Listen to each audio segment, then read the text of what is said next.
कपाल बहुतै कसरी अहिले थाहा थिएन यो दर्द कबै पहिले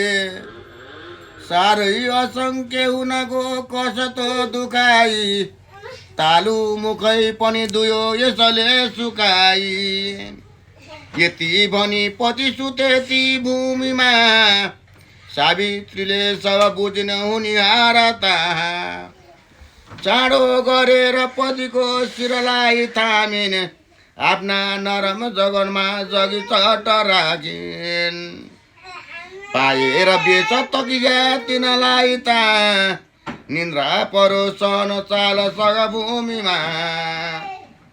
भन्छन् तिहा पति सुतेर निन्द्रालाई अहिले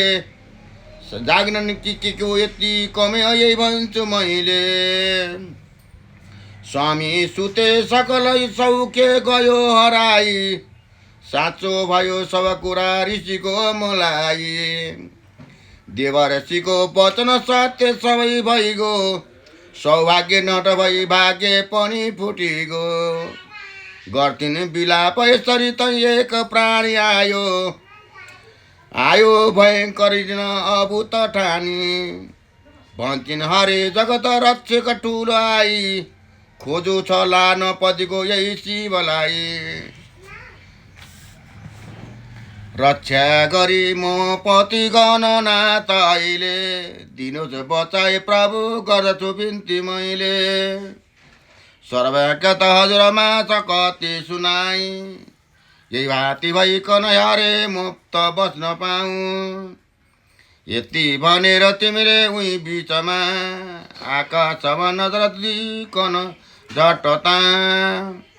गर्दी भने जब त दर्शन हात जोरी के चित्त शान्त हुन गो अनि उत्तिखेरी हेरिने उतैतिर जता ए मधुत थियो आएन सो नजर बिच कता हरायो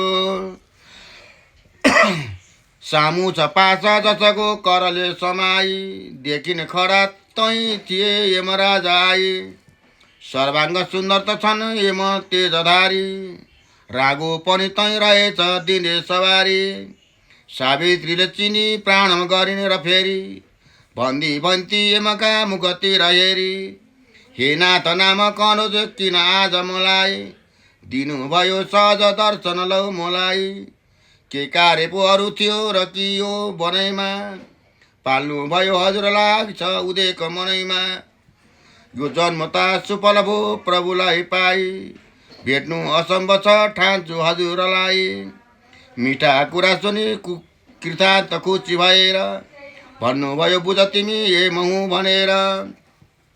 आयुषको दिन सकिकन जाउन प्राणी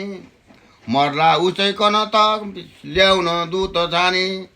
तै पठाउँछु र दूत गएर हेरी बाँधेर जिउकन ल्याउँछ है म नेरी त्यही जीवको जति छ पुण्य र पाप मैले हेरेर गर्दछु निसाप पनि क्रमैले जो पुण्यवान छ उसलाई लिने भनेर आउनु पर्दछ सुन्यौ मैले हिँडेर प्रारम्भ भोग गरी आयु पुगेर अहिले तिम्रा पति मरि गए अत एम तिमीले एम मृतले मर्नु र जन्मनु बराबर हो भनेर शोकादि त्याग गर दैव गति बुझेर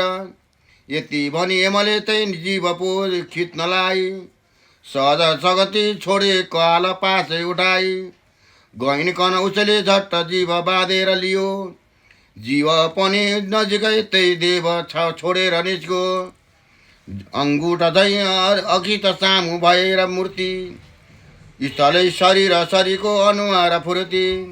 त्यसै सुन्दर त्यो उही जीवलाई लिए तुरुन्तैसँग बाँध्नलाई फसाई होला